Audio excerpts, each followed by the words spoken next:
we finally decided to move out of our house in Atlanta and become 100% full-time RVers.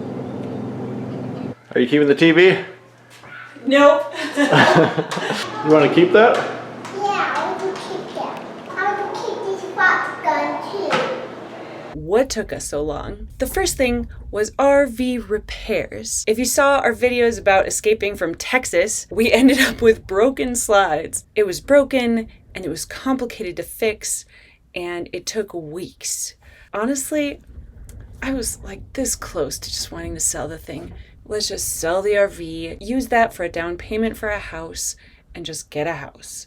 Thankfully, fate stepped in. Overnight, there was a huge storm that took out the power at my parents' house. So we grabbed our stuff, moved it all out to the RV. We had internet, electricity, water, everything we needed. Oh, I just remembered how much I loved it. The coziness called to me and the adventure called to me. Now, the second thing that held us back was we were renting a house in Atlanta and we still had all our stuff there. All that stuff. We drove out with the RV, the whole family went, in one day, emptied out the entire house. Doggy tag! Woo! I'm keeping DDR max. So Nat just did a post on Nextdoor and people just started showing up like a free rummage sale. And it was great because I saw the pile disappearing. We bought it all at thrift stores for the most part, so easy to throw away when it costs so little. Moving out is really usually very stressful, but it turned out to be a super fun day. It was really fun. And we got to say goodbye to some friends who saw us off as well. So we are all done with our house in Atlanta. We never have to go back there again. Yeah, because we have a moving house outside of. We had a couple good years at that house though, didn't we? Yeah. But you guys aren't sad? Yeah. Not really. That's a junk house. A junk house. Okay. The next thing that was holding us back was registration. We bought the RV in December and we still hadn't registered it. Why? Because we didn't know where we were going to register it because we weren't planning on staying in Georgia. So after a long deliberation, we decided to just use my parents' address in Huntsville, since that's basically been our second home anyway, get Alabama licenses and register it there. Wow! We got license plates! We got license plates! We're free! We can put these on and go anywhere.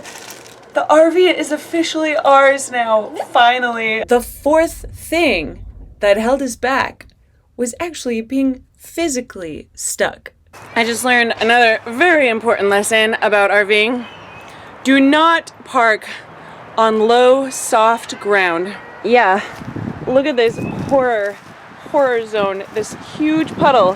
That's where our back left tires were, right there. So what we did is spend the last 2 hours trying to get out. We actually bought some traction mats, but they're kind of wimpy. But as soon as it got over the traction mat, the tires would start to spin.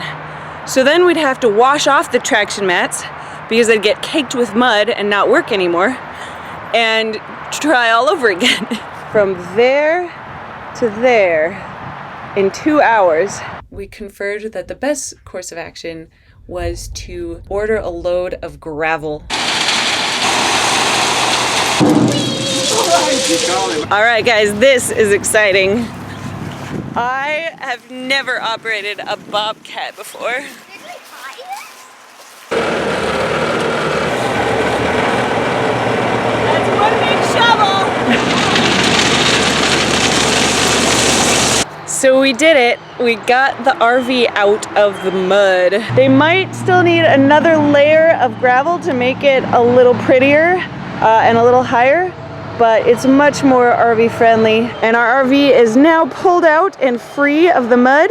We can make our escape at any moment. At that point, there was nothing holding us back. We had all the stuff we need. We were registered. The RV was repaired and fixed and working. We had only the road ahead of us. And the one final touch that we put on the RV before taking off was naming it. Every ship needs a name, and What do you expect from a couple of JavaScript developers working on the road, but a JavaScript themed name? Pending promise has been fulfilled.